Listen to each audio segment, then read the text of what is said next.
Okay, so for this video, we're going to go through the setup procedure for the drill press. It's a very simple machine, very simple process, but there's things that you're going to need to know, obviously, so you set it up safely and properly. And here we go. So what we're going to do is let's go over some parts and pieces of the machine first here. This handle right here is called the feed. This is what you will pull towards you in order to get the drill bit to go into your wood. The next thing that you'll notice is the chuck. So this is called the chuck. The chuck is actually the device that holds the drill bit into place. If you just twist this right here, you'll see that there are 3 prongs that kind of clamp down on your drill bit. The next thing I'll show you is this. This is called the chuck key. Now the chuck key has teeth on the inside right here that line up with the teeth that are in the chuck. So what you'll do is you'll go ahead and you'll take the chuck key, place it into the chuck and tighten it up until your drill bit is nice and snug, okay? The one thing that I do want to mention is the chuck key must always be removed from the chuck before you turn it on. So if you turn that on by pulling this out and that chuck key is still in there, that's going to go flying across the room, okay? The on-off switch to our machine is right here. You'll pull this out to turn it on, push it in to turn it off. This area right here is the table. This is where all the work is done. Some things that you'll find on the table is that you'll have, for this particular machine, there are 2 tracks right here that a clamp can be inserted right in here, and you can use that to clamp down. The other drill press that we have over here, you'll need to set a board on top, and there's a couple reasons for that, and we'll get to that in just a little bit. This right here is your handle that raises and lowers the table. Now there is an area over here that you will loosen up, and you'll be able to come over here and raise and lower the bed based on the size of the drill bit that you have. And always make sure that that area right there is nice and snug, okay? This should not be able to move up and down easily when you're ready to make your holes. So I have what's called a twist bit in here, and we went over this at the beginning of the school year. There's also one like this here. This is called the spade bit. This is a 1/2-inch spade bit, and you'll be using that for your folding stool. So what we're going to do here is I'm going to show you an easy setup here, and I'm just going to make a simple X right here, and that's the area that we're going to go ahead and drill. So I'm going to get everything set up here. The one thing that you'll need to understand is there is always going to be a hole in the top of your table here, in the metal part of the table. Typically, you'll have a board sitting on top of that, and there's a couple reasons for that.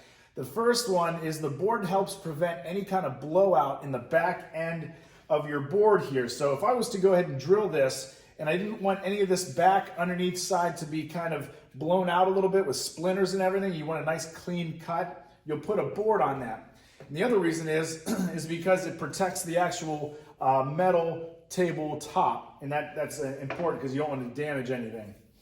Okay, so the first step you're going to take is to basically clamp things down, but you want to do that so that you can go ahead and drill right at your X mark. So I'm going to loosely clamp this, and I'm going to use the feed here in order to raise and lower this drill bit in there.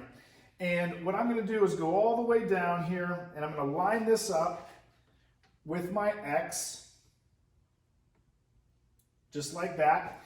And then once I know that it's exactly where I need it, I'll let that go.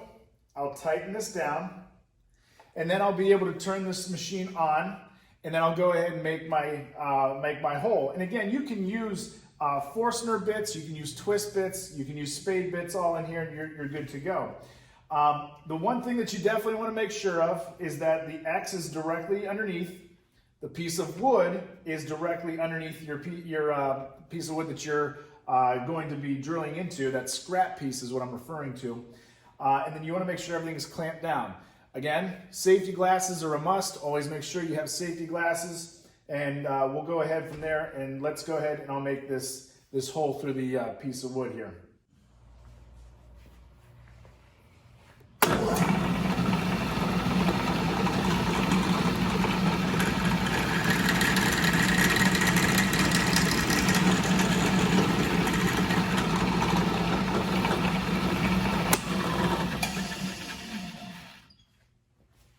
So as you can see, I have my hole drilled right in here.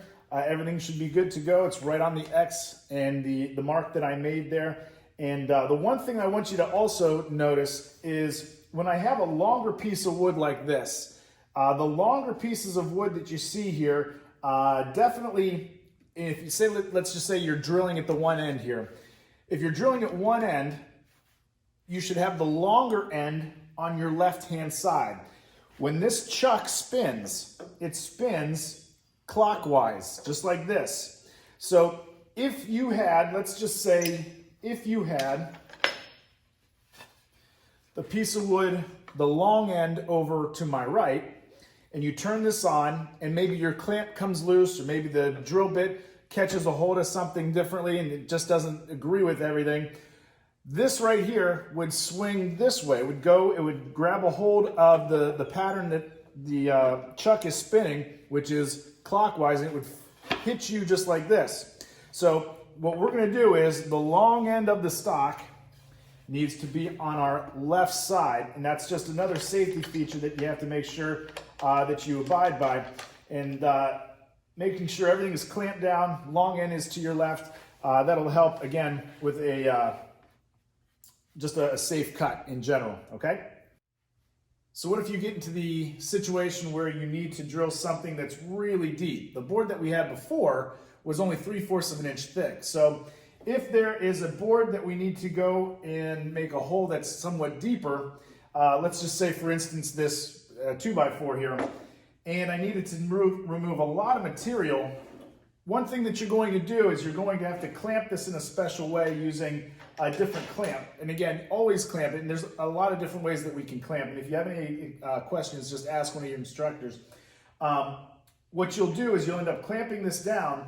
And for example, what you'll do is basically when this drill bit here is going into that piece of wood, you want to make sure that you go down a little bit and then come back up.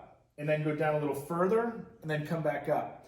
And allow that, and what happens is basically all that sawdust that you're removing from this board gets caught into these chutes right here. And if you just keep going down, there's nowhere for all that sawdust to be removed from, or they have no place to go. So what's gonna happen is you're gonna go down a little further and come back up, and then it's going to allow that sawdust to go somewhere. If you start to hear a loud screeching noise, maybe even see some smoke coming up, and you'll smell some burning, that means you're not coming up and there's stuff caught in that drill bit. So what you'll do is, again, you'll just go down a little bit, come back up, go down a little further, come back up, go down a little further, until you get to the depth that you need. Okay, so let's recap this real quick. So just so we all are on the same page, this is called the feed. This is your on-off switch. You pull it out to turn it on. This is called your table. This part back here that holds the motor and the table that allows everything to go up and down is called the column. This is called your chuck key. The chuck key goes into the chuck that holds the drill bit, and you tighten that down so that the drill bit won't go anywhere. Always remove the chuck key before you turn anything on. The next thing is you want to make sure that you clamp your workpiece to the table in some way. The other thing is if there's a long piece that you're drilling into, the long end must be on the left-hand side so that it hits the back fence or the column rather than swinging and hitting you if it were to come loose. And anything else that you would have questions about, you just want to make sure you would ask your instructor moving forward. But if you follow those safety procedures and rules, you'll be A-okay making any kind of hole in your projects.